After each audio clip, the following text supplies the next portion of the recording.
Hello and welcome to the Rat Nest Podcast. I'm your host, Matt Paramo. I'm joined as always with my co-host, Jim. Oh, hi. And today we're talking to Hannibal Gerald. Oh, hey. What's going on, Hannibal? How are you? I'm good. You can call me Hannah here, just casually. That was for everyone to know the name. Yeah. Yeah. We didn't just talk about this at all. Yeah, no, we definitely didn't just go through the pre-show and you told us to call you Hannah, and then we didn't. So. Yeah. Well, thank you so much for giving us some time and hanging out and talking to us today. We don't know each other, so I'm excited to kind of get to know you because you hit me up and we're just like, hey, I did this zine. Do you guys want to buy some or you like carry some copies for Rat Nest? And I looked at your work and I said, of course, like it's awesome, looks great. And then sent them out. I've been super stoked on it. I was just telling Jim, like my illustration style, I guess, I relate to like what you do just by looking at it. Mm-hmm. The cross hatching and the line work is very kind of like what I like to do. So I'm a fan. I don't know if we could start there, but let's talk about Scoundrels a little bit. I mean, this is a zine that we got from you to carry for Rat Nest. We don't have it up on the online shop yet, but we will be selling them May 28th at the event we're doing here in Redlands, California. And it's cool because it's little, I mean, one pagers, illustrations. The light's blowing it out. You can't really see it right now. Get closer. But you have one pagers, and then you also have comics. So it's not just illustration zine. There is some writing, and your writing is cool. Tell me a little bit about the process when you're putting something like this together. Yeah, so I hadn't like had a zine before. So just to kind of start, so I just graduated undergrad art school. Awesome, congratulations. And like, thanks. And I just kind of grew out of this sort of fine art shit and into cartoons and comics, and like maybe that's the opposite of what you should do, but I really just like kind of the lowbrow energy of like zines and stuff. So I wanted to put something together. I had been kind of like, making some comic shorts over the past year. They're a little disjointed, but I feel like they're all kind of tied together by a sort of common theme of like just like a shitty system and whatever. I guess we live under. And so kind of wanted to like tie in some of my like illustrations and comics that kind of are linked under that theme. And I wanted to do most of my works like in black and white, kind of like that ink cross hatching style. So I like wanted to do kind of like this full color cover, and then have like black and white inside. It's much cheaper that way. Yeah, definitely. Yeah, as someone that puts together books and like edits books for people and sends them to print, I know firsthand how that goes. It's like, all right, this could all be color, but if it's black and white, it's like half the price. It's insane. It's like probably less than half the price. You could still get away with a color cover and not break the bank, which is nice. Did you get it printed locally, or did you like send it off like to one of the online printer shops, or how did you get it done?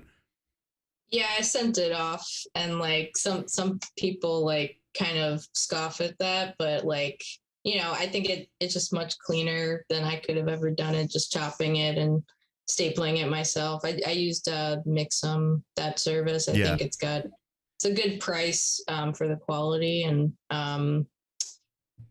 it's great quality for sure. We've used Mixum before, and like they have their own issues. Sometimes stuff gets delayed, or they want to tell you to re-edit stuff when really you don't have to. But for the price, it's kind of like, all right, you gotta just get it done where you can get it done, and be thankful that they're $1.40 a copy instead of doing it yourself and having to not only print everything, but then cut everything and bind everything yourself. And there's something to be said about Xerox zine and DIY, but at the same time, the quality of the product, when you get it back from shipping it off to a place like that, it's easy and it's clean. Yep. Yeah, I actually like showed this in like an art school critique just because like I had nothing else to show. Like, oh, I'll just throw this in there.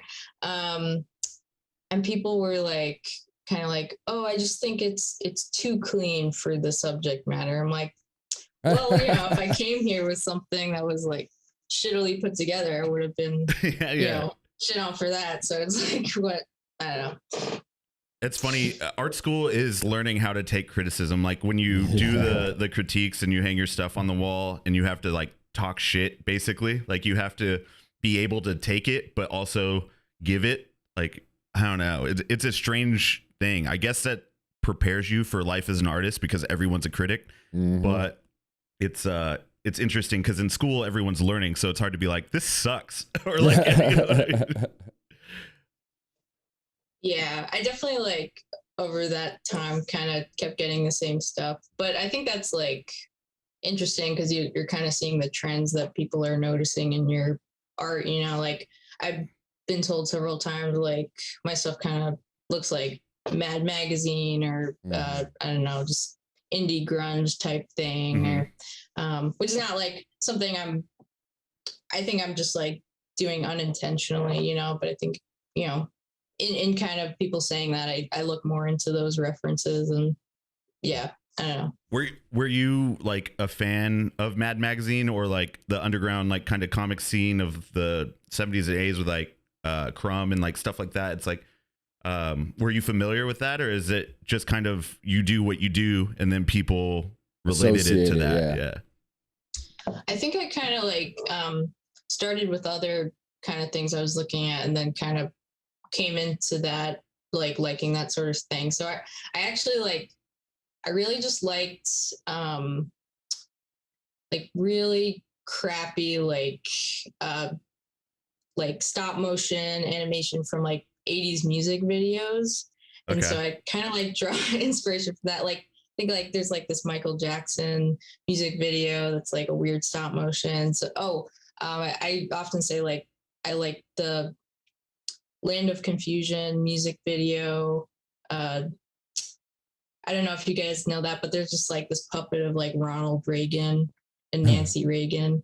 And I just like, I don't know, that's always like playing in my head when I'm like, when you said 80s stop motion, my head immediately went to Aha, like Take on Me, where it's like that. It's like half drawing and like stop motion and then into like live action, like weird. That's funny. Are you, I don't know how old you are. We're just getting to know you. But were you old enough to like be into that? Like, did you watch MTV and shit when you were a kid and like watch those music videos, or is it something that came along later? I think it maybe came along later. I'm 21 years old. I may also look 15 years old, but yeah, I think I did watch like a lot of Cartoon Network though growing up. Some of like the older kind of Hanna-Barbera things I like too. And I kind of like harken back to some of those like drawing things, like not like so directly, but also like sometimes like Butch Hartman, I guess, like the hand that goes like this. I sometimes like do that, Yeah. So you just graduated from art school. Congratulations, by the way. That's huge. Like that's a great accomplishment. You've got to be so proud. Is your zines kind of, I don't, you may have said this a moment ago, but are these kind of more recent for you? And do you dabble in the other mediums of art as well? Like, do you paint and do you do canvas and all of that stuff as well? So yeah, I came into art school actually like oil painting. Okay. And I did that like my first 2 years basically. I think like, but I'm going to a college and kind of this weird time where half of my college experience was on Zoom, right? So sure, yeah. I like it was like the middle half. So I like the second half of my sophomore year is when the pandemic started. And so I think that's kind of when my art got a little more smaller and more portable, I guess, with the ink drawing. And So I think like, the direction my art has taken does maybe lend itself to the pandemic phase of doing art at home, I guess. But I do like, I do want to like stick with this sort of thing. I do like the kind of accessibility of it, of, just passing out zines for $5. And, I think oil paintings, like, it's nice. It's like a relaxing thing to do. It's really, sexy, luxurious type of thing, but it's not like most people can't like get an oil painting for very cheap, Absolutely. Right. Yeah. When you're doing oils, when you first or started school, were you doing like still life? Were you doing portraits? Like what kind of oil painting were you doing? I think I was still doing some weird stuff with it.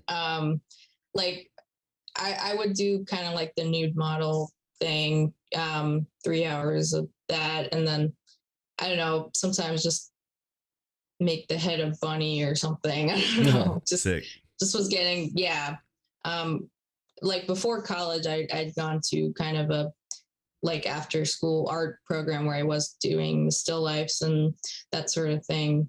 So I think like after I kind of got that technical training, I was really just like just wanting to make things weird. Right. It's like it's once you learn the technique, it's almost like, how can I do this where it's interesting or fun to me to like create something.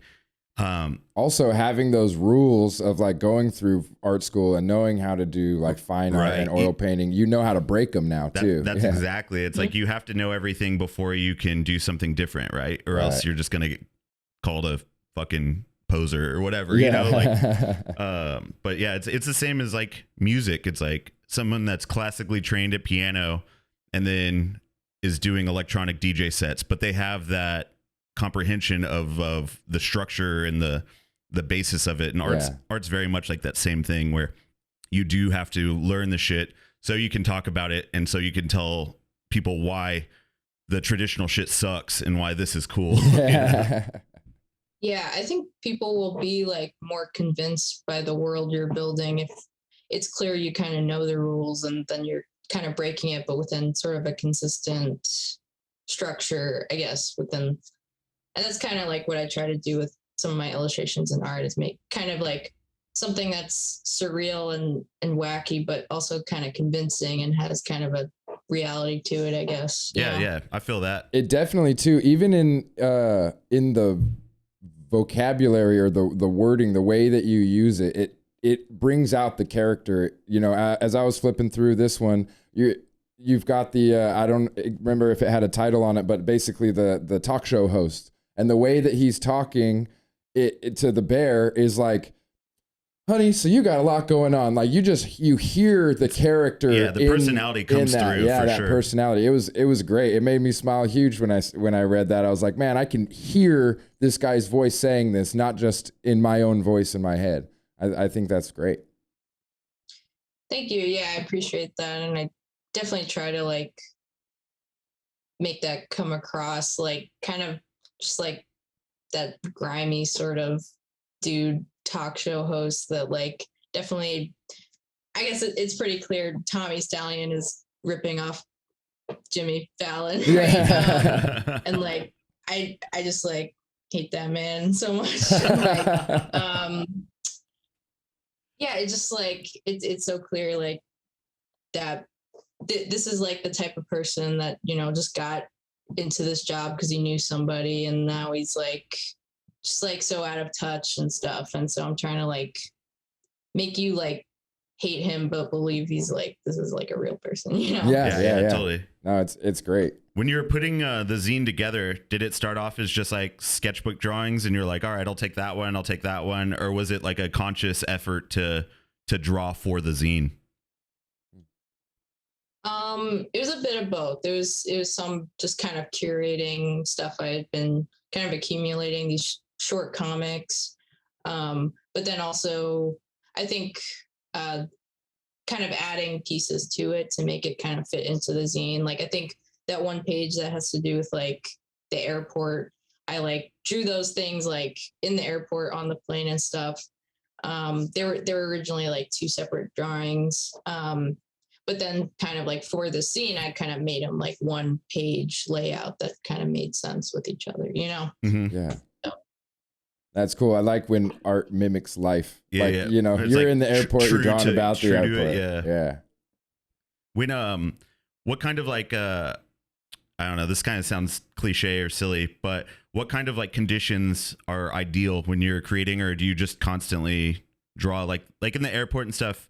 That makes sense to me because I hate flying, so I'm at the airport bar immediately and I'm drinking beers and I'm like, this is gonna suck. But usually that leads to doodling and drawing on barf bags in the plane and, you know, doing that kind of thing. Like, do you constantly create, or is there like an ideal setting where you're like, I like drawing at my desk at home? Yeah, so I think I'm like always drawing, and like I kind of get to a place sometimes where I'm like, I feel like I haven't drawn in like 24 hours. I need to do that again. Just because like even when it's like not good drawing, I just like moving the pen around the paper, and then sometimes that turns into something else, and then it's like you make that into something else. I think in terms of like the airport thing, I do get a little self-conscious drawing in public because I feel like people kind of like, ooh, mysterious artist drawing, like, and like I feel like people think I want attention when I do that, but I don't. I'm just, you know, just doing my thing, you know? Yeah, that's funny. Hard to get out of your own head in public spaces like that, for sure. I've always been fascinated and impressed by people that can really work on a piece, like where it's not just a doodle on a napkin or not just something, but I've seen guys like literally like painting, like watercoloring at the bar at 11 p.m. on a Wednesday, you know what I mean? Yeah. And the room is flowing around them and they're sitting at the bar top painting. And I don't think I could get in that space. Like, I think I would be so self-conscious. I don't know. Agreed. Yeah, because you're always just thinking someone's like looking over your shoulder and being like, ugh, that's so like droll. Yeah. And as artists, we're just the most self-conscious like pieces of shit that we're like, everyone hates us. No one cares what we're doing. No one really, you know what I mean? But in our minds, we're like, everyone's looking at me and they hate it. Yeah, it's like a testament to like the kind of self-interested nature of the artist, right? Very true. Yeah, I'm always impressed when artists that I meet aren't like me. Like, I have all these, you know, crippling self-doubt and like insecurities and shit. So when someone's like confident in their work, I'm like, you're a crazy person. That is insane. No matter how good you are, if you're confident, I'm like, wow, that's impressive. That's crazy. But yeah, I definitely feel like I don't even like when I look at something I drew, I have no idea what I'm looking at or like how to even know the quality of it. Like I feel like my view of my own work is so distorted, and I'm like, sometimes like I do think like taking a picture of it helps to kind of distance from like just looking at it on a page or something. Mm-hmm. But I do think like it's still, sometimes I'll still post something on Instagram, even if I'm not like 100% happy with it. I'm like, someone might like this, you know, and like, I don't know if I'm being like a impartial judge of this. So I just need to like put it out there and see like, you know, no, maybe absolutely. it's someone else's cup of tea more than it's mine. You know? And I think it's so much easier the next time if you don't put it out to not put it out the next time, and then it's easier the next time, and you get to a point where you're just crippling to where you're creating art and you're not putting it out at all because that kind of that insecurity or that self-doubt starts to well up. So if you just say, I don't like it, it's not finished, someone might like it, and put it out, at least you're still pushing forward and not letting yourself like fall into this trap of, oh, now I don't put art out anymore unless it's perfect, you know, which nothing ever is. Right. Especially for us artists. Like, I know when I'm creating a song, it's the same thing like you were saying. I'm so in it, I'm so involved in it that I have to be able to remove myself from it in order to see what it actually is, because I'm looking at the details and the minute, finest little pieces. And in the reality, when you step back and just are listening or observing it, you don't even notice that. you know, and it's not a flaw, or it's, oh, this line is different, or this, you know, verse could have been better. It's not a flaw. People just hear it for what it is and take it as that. It, you know, the artists, we're so critical of our work because we know what it looks like in our head, and then now it's out on the paper, out on the CD, and it's different than what it was in my head, you know? There's a great quote by actually the artist that did these skateboards, they're reissues, but her name was Margaret Killigan, and she has an amazing quote that like that the line that wavers, like the part that's not perfect, like that's where the beauty lies. And that's like the most special part, are those pieces that are unique to you and your hand and your feel, right? Totally. And yeah, I know for me, I spend so much time trying to polish that out. And, you know, I'm over here trying to polish the beautiful out. It's totally. Like, don't do that.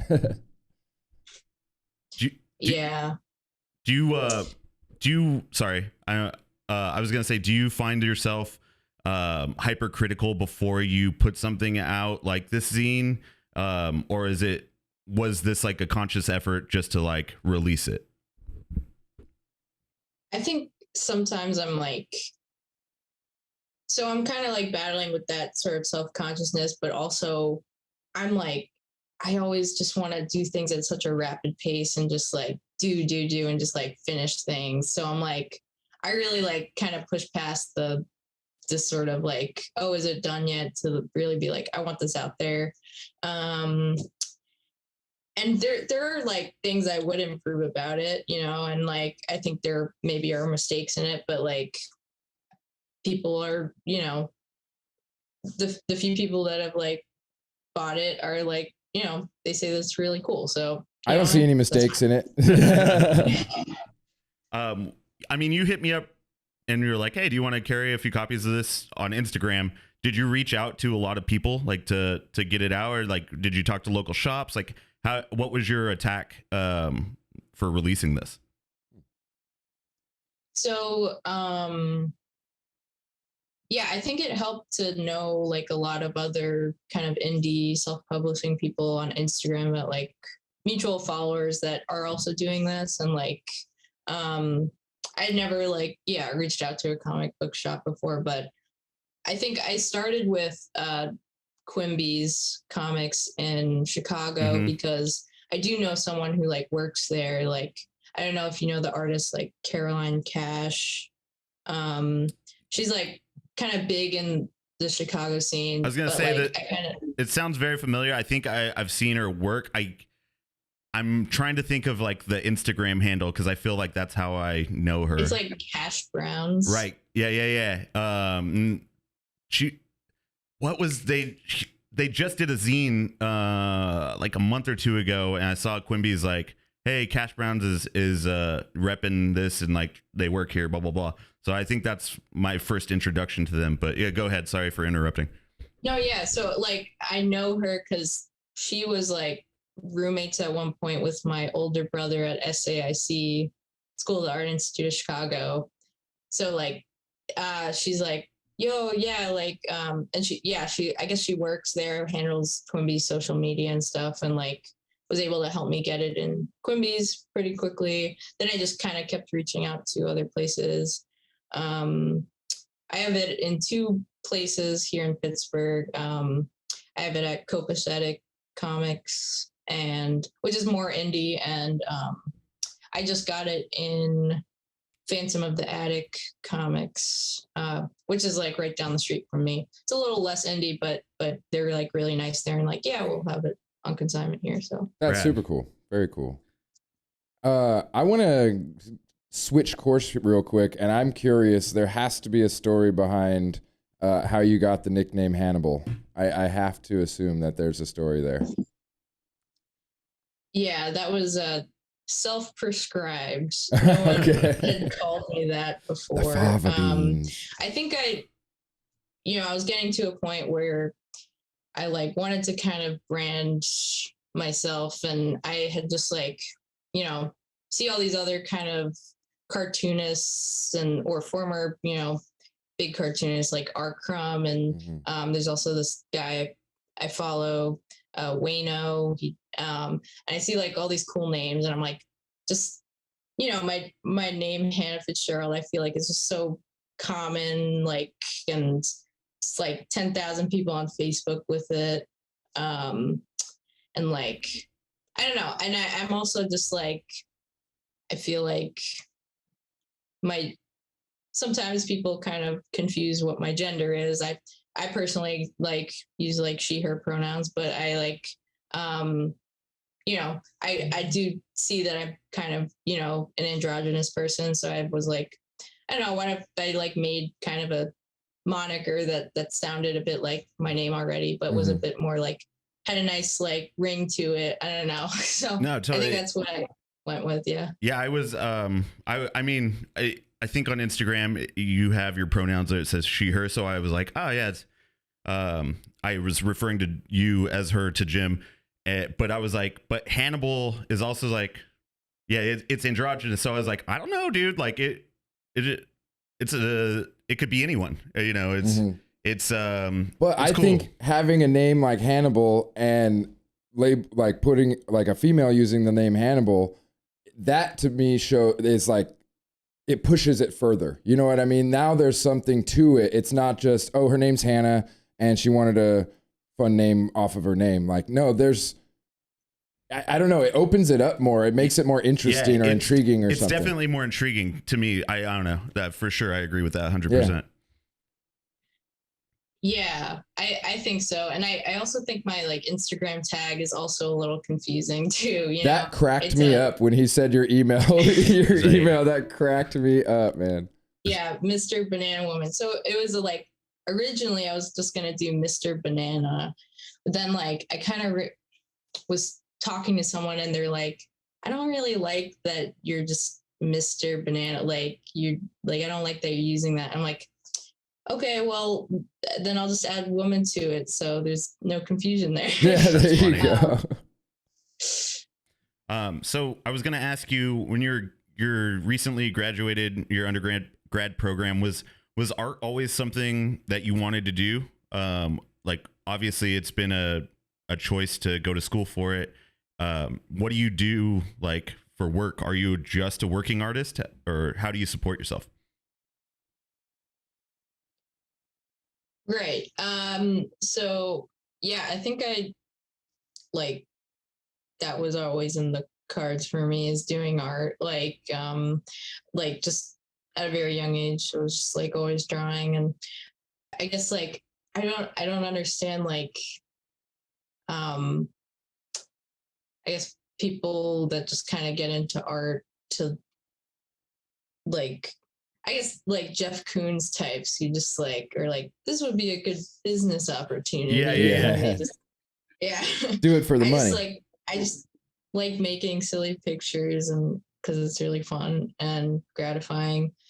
I do, currently unemployed, but applying for kind of just stuff to support myself with. I think I was formerly working at a gas station to support myself last year, and that's kind of where I got a lot of my inspiration for some of the work in the scene, actually. Totally. That first comic, I was gonna ask, I was like, this is firsthand, the ins and outs of like, all right, I gotta deposit the bills and only have 100 in the cash drawer, and it's so specific. I was like, she had to have worked at a gas station. Yeah. That's funny. What's the craziest shit you ever saw at the gas station? I'm sure that's wild. So I actually like depicted some stuff also in like an animation project I did. Oh, cool. That's actually going to be showing at the Short Fest. I don't know if you guys have heard of that, but it's coming to Pittsburgh in July. Rad. But yeah, so that animation project was all kind of about that gas station experience. But I think like one of the moments in that was like someone just had like this like bleeding leg that they just like showed up in the store with, and it was just like poorly bandaged, and they're just like acting like nothing was wrong. And I was like, okay. You're bleeding out over here, guy. I always think about that because, I've always worked in restaurants kind of throughout my life to support my rent and pay the bills and stuff. And you see some crazy shit in restaurants, but I always thought a gas station might be the most inspiring thing. Like if you work at a gas station for long enough, you can write a movie around it, or you know what I mean? Like the experience is so crazy because it's almost the biggest common denominator for all types of people. You know, it's you see everyone has to go to the gas station. Right. Yeah. And it's one of those places that's open early or late. Alcohol is available early and late. Yeah.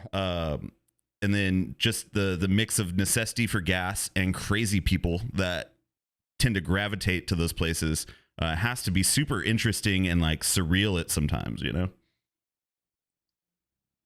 Yeah, definitely. I like it was definitely, you know, shitty experience, but I definitely gleaned a lot of interesting content out of it. So but yeah, definitely like yeah, and I just kind of learned a lot. I didn't really realize I would. Like I don't smoke, but I know basically every brand of cigarette there is now, and can just like, you know, and I like remembered like regulars like what they smoked, and like it was like, yeah, he wants 3 packs of Pall Mall Reds, and like yeah. Your old Camel hard pack, I got that. Hey, Yeah. for us smokers, that means a lot. It means a lot. Yeah, and you just like also realize kind of like people's tendencies, like certain things you don't normal people wouldn't like typically think happens a lot, that does happen a lot, like people that forget what pump number they're on when they're trying to buy gas. Like, oh my god, like probably 65% of people will not remember and will just like run around the register to go look at where they were parked, and it's like yeah, I don't know. That's funny. Yeah, things you don't think about. Yeah, like the nuances of like of that humanity. Type of work. Yeah. You said that you're doing animations. That's super cool. I can totally see your style fitting right into some like really cool, fun animations. What are you like? How are you going about that? Are you using like Procreate, and are you doing like full like 60 frames a second and like full on, or are you kind of letting it chop up? So I've actually been doing it physically on paper, actually, with wow, like this. All right. I have this like tiny light board that like I have these like registers that I glued on here that you just put the pieces of paper, and it's definitely not the most efficient way to go about it, but I think it just has a cool look to it, and like I mean that's the traditional kind of like my comic.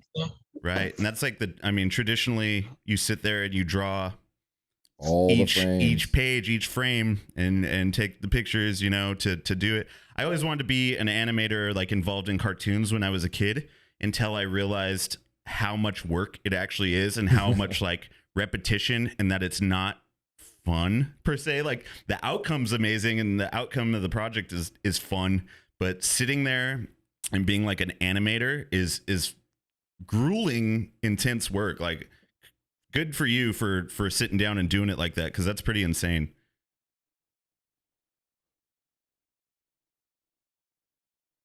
I think we lost your audio.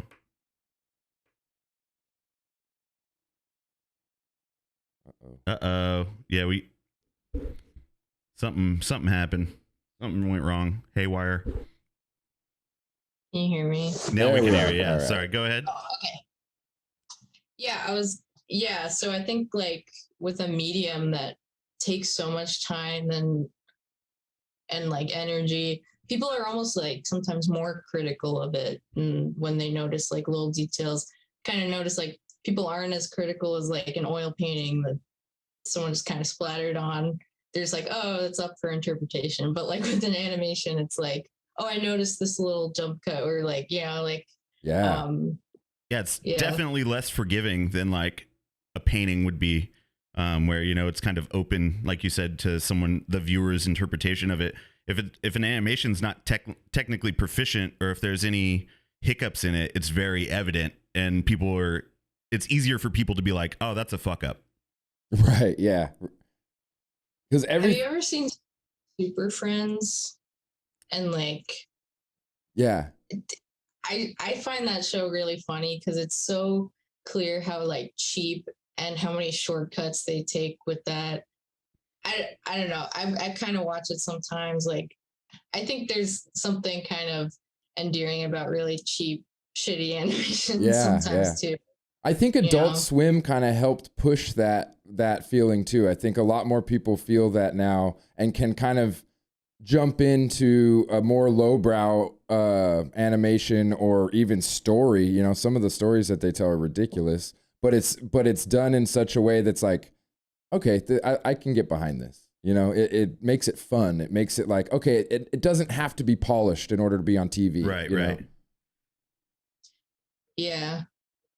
I have to say, I really like the whole style of this zine. Going back specifically to like, as soon as you open it up, the images that you chose on the front couple of pages immediately made me want to thumb through even more. And then I was expecting to see a lot more of the same, and then I saw like, oh shoot, there's a paneled comic right here next, and then oh, there's more, you know, doodles and drawings, and then paneled comic. Like, I think it's a perfect amalgamation of the different kind of styles, or at least of allowing your style to kind of shine in a couple of different ways. I think it's really, really cool.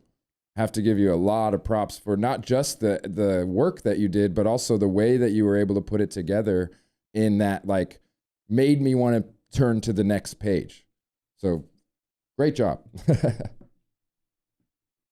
Thank you. Yeah, I don't know how to use InDesign, so I didn't use that to format this. I just kind of used the mix some, just upload the files thing. I think like I'm like there's a lot of like I'm getting to know software and stuff, but I really kind of feel like I still have a rudimentary understanding of different stuff, and I'm still trying to figure it out. Even with animation, like I for a while I do it like in Photoshop, like just kind of frame by frame sometimes, but I also like then sometimes I'll throw it in Premiere and then throw some sound there and then put it back. I don't know. I don't know if I'm doing things in like the most like the way you're supposed to, but it's still happening. So Right. I don't know if that matters. No, yeah, it's like a means to an end. Like I get comfortable.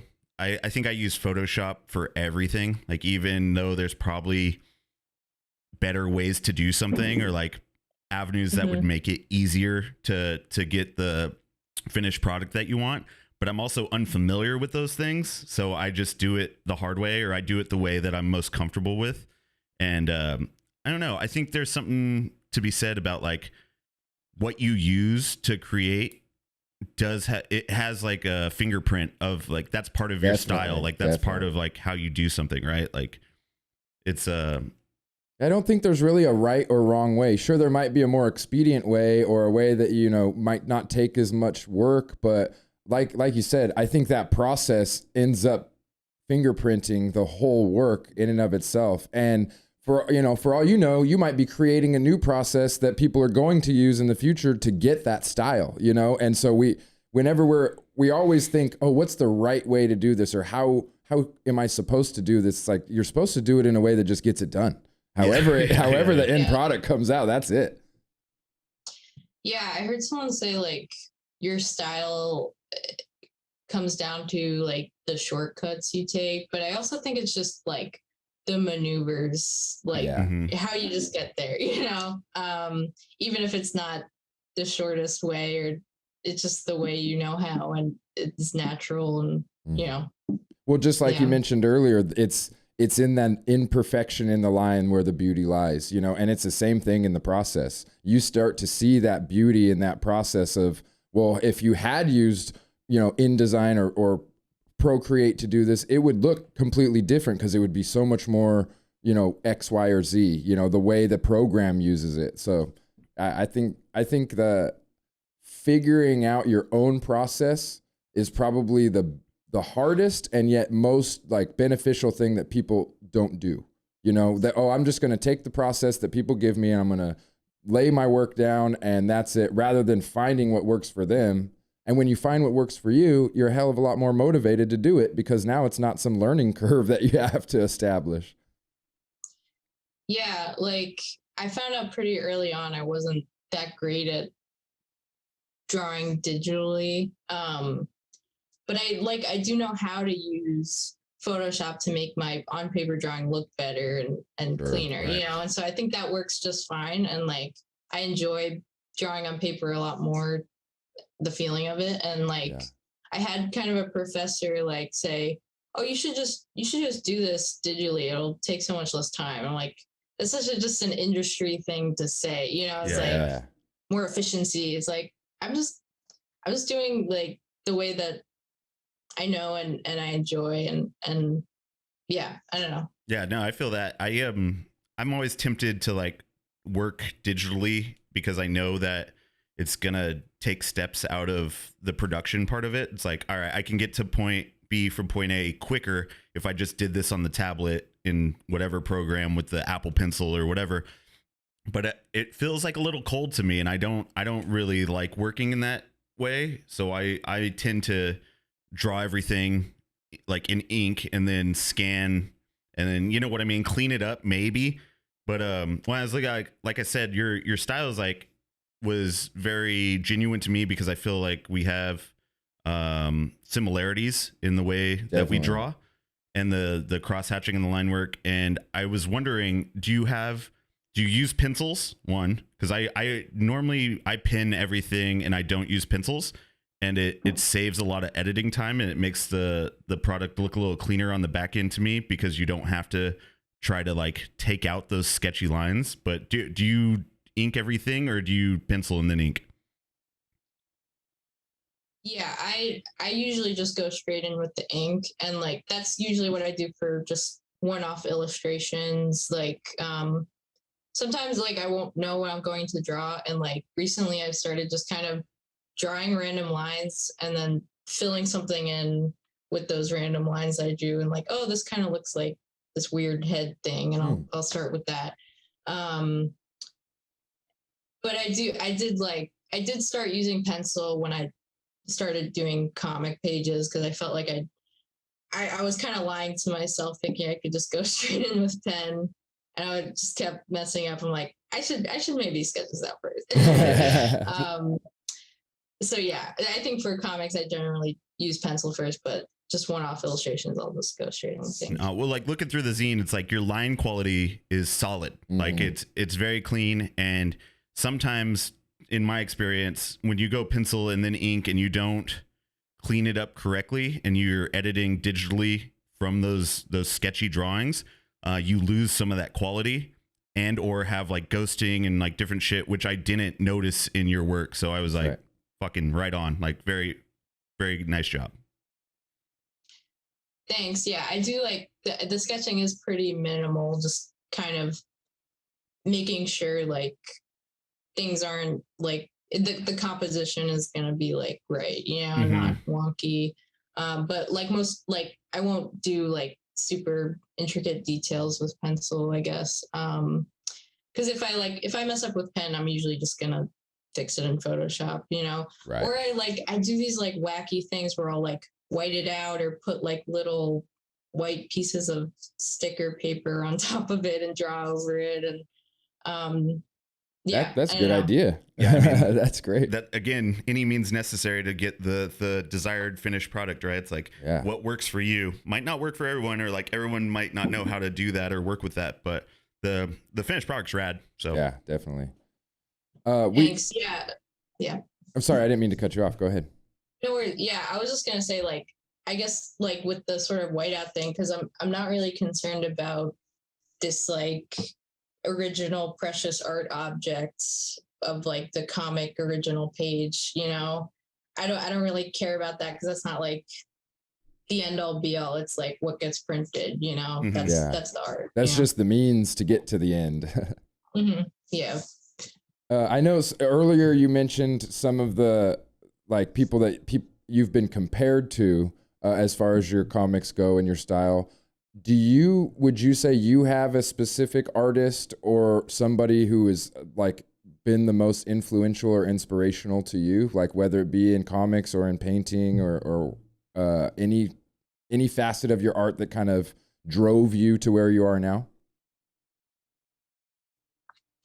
So yeah, actually, like, there's this guy I know him like from Instagram. His name's like Bruno Nadalin.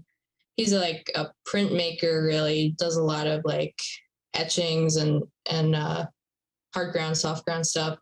And I just think like, yeah, he's got this really cool line quality, and I think I do like have some similarities in like that sense. He just does these like really wacky scenes that I just love so much. I love looking at all the details of it. So yeah, I'm really inspired by him, and shout out cool Bruno, because he follows me back too. Like super validating and awesome when someone that you look up to, like even if it's just Instagram, follows or whatever, it is like, it means the world sometimes. Absolutely. For sure. Yeah. I remember like when that first started happening, when like accounts I followed started like following me back. It was like, oh, yay. Yeah. I don't know. Really humbling and, Totally. I was going to ask, I could be mistaken. Did you do any work for the Clusterfucks anthology? I feel like I've seen your name on like an underground comic that we worked with, but I don't know what one it was. Yeah, I've done a few. I did do Clusterfucks. I think I just did a pinup in their third issue. Okay. And then Cameron reached out to me again to do like for the free issue to do like a version of his logo.